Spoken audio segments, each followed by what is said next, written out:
பலினோ மற்றும் டொயோட்டா கிளான்ஸர் ரெண்டுமே வந்து பார்த்திங்கன்னா ஒரே இன்ஜின் தான் யூஸ் பண்ணியிருக்காங்க. மேக்ஸிமம் பாடி ஷேப்லேருந்து ஸ்டைல்லேருந்து எல்லாம் ஒரே மாதிரி தான் இருக்கும். மாருதியோட இன்ஜின் தான் ரெண்டுத்துலேயும் இருக்குது. பட் வந்து அவங்களோட பேட்ச் மட்டும் வேறையாக இருக்கும். இது வந்து மாருதியில் வரும், அது வந்து டொயோட்டாவில் வரும். ஸோ இந்த ரெண்டு வண்டியும் அப்பப்போ நீங்கள் அங்கங்கே டாக்ஸி மாடலில் பார்த்துருப்பீங்க.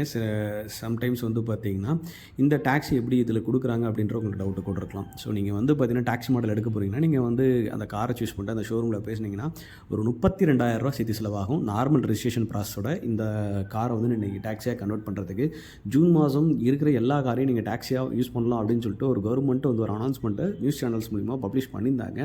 பட் ஆனாலுமே வந்து பார்த்திங்கன்னா இந்த காருக்கு டாக்ஸி அப்ரூவல் இல்லை. பட் இருந்தாலும் இதை கன்வர்ஷன் பண்ணுற ப்ராசஸ்க்காக வந்து பார்த்திங்கன்னா ஒரு 32,000 சேர்த்து செலவாகும் அப்படின்னு சொல்லி சொல்கிறாங்க.